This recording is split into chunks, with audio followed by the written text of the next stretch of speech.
Truckeroo 2016, the world's most famous food truck festival. 20 trucks, one location. I'm in trucking heaven. My name is Chris Strauss. I'm a DC native with a hankering for delicious dining. The DC metro area is on the forefront of the food truck phenomenon. And since we have some of the best mobile grub on the planet, some lifelong friends and I decided to start a web series dedicated to showcasing the culture, inspiration, and business behind these rolling restaurants.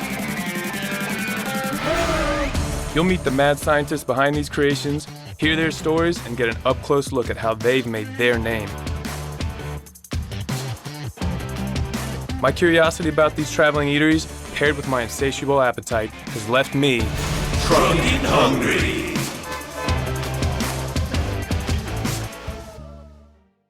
It wouldn't make sense to talk about the inception of Truckeroo without covering the Nationals Park Fairgrounds because their stories intertwine. In June 2011, local restaurateur and entrepreneur Robert Bo Blair set out on a mission to expose the DC food truck scene to form Truckeroo. Bo was able to implement his idea in the Nationals bullpen and Das bullpen, both of which he owned and now owns. Bo wanted to keep the momentum going. So in April 2012, he stepped up to the plate, invested $250,000, and coordinated the renovation of the bullpen into what is now known as the Bullpen at Half Street Fairgrounds. The story of Truckeroo and the bullpen serve as a perfect example of DC culture, using food, sports, and craft to bring people together from all four corners of the nation's capital. Bo's tasty vision resonated because Truckeroo has been going strong at the fairgrounds since then, building a bigger following every summer for the past 5 years. I couldn't think of a better place to alleviate this trucking hunger. I'm ready for my food truck circuit, but first I'm going to sit down with Jeff Kelly, co-founder of the DMV Food Truck Association and owner of the Eat Wonky Food Truck. We grabbed a beer at Jeff's place in Northwest to talk more about his involvement in Truckeroo and the DMV Food Truck Association. After reading about Jeff's background and work, I found that he's got a serious passion for food. I'd been a real estate developer and investor in DC for several years. Had heard from some friends out in California about just the food truck scene and what was happening. I was going to do something on my own. It sounded like a pretty cool thing to do, to influence people directly, right? Like to make something, conceive of it, and see it through to fruition, and actually take your product and give it to people for them to consume. I just thought that was really cool.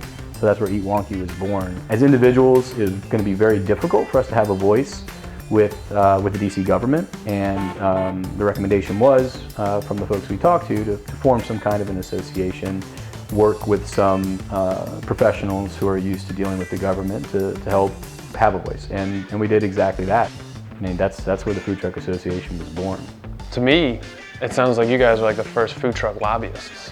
Well, certainly in DC. Yeah. In DC, yeah. Yeah, we absolutely, I think, were. Muriel Bowser at the time actually was heading the committee that was overseeing this set of regulations, and she was going to make a recommendation to the council based on her findings. And so we worked very closely with her throughout the process, and she was amazing, and of course now as mayor and a great champion of food trucks. So Curbside Cook-Off, what was that all about? That seemed like a really big event for you. So first off, again, it came from this really unlikely source. You think about cool, innovative events, really first of its kind in DC. Like there hadn't been a food truck event before this. That was the first one? First one. Okay. First one of any scale in DC. 2 days, all-day event, and we just couldn't believe the turnout. It was just amazing.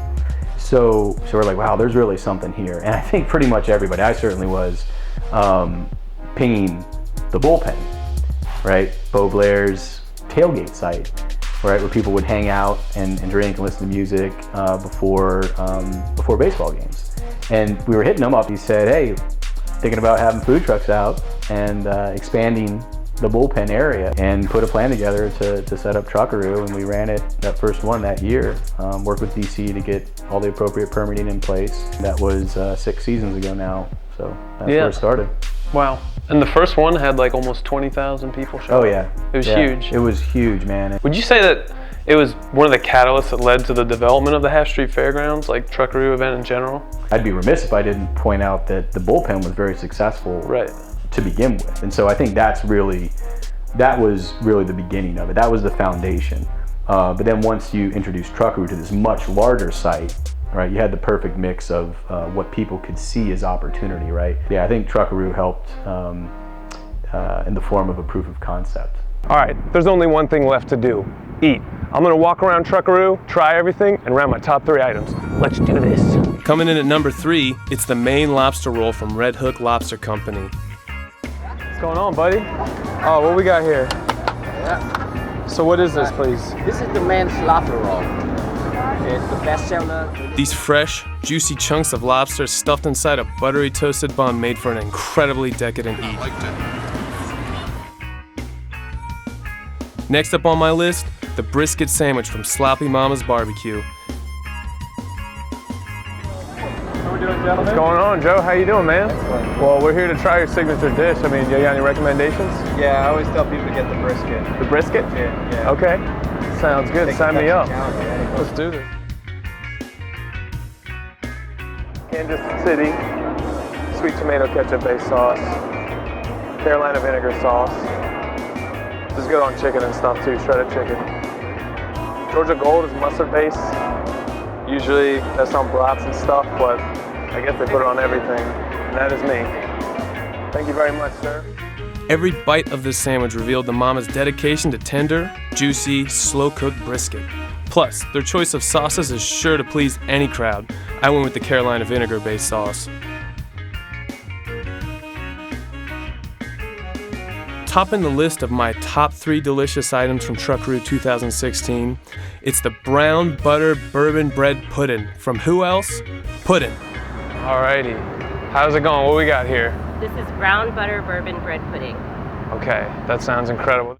This delightfully warm, buttery bread is coated in brown sugar, cinnamon, and a sweet, sticky, bourbony syrup, creating a bread pudding so good, I literally couldn't stop thinking about it.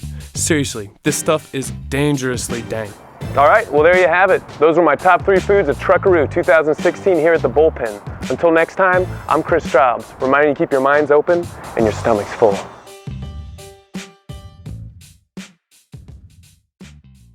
Still trucking hungry? Follow us on Twitter, Instagram, Facebook, and subscribe to our YouTube channel for more mouth-watering mobile munchies.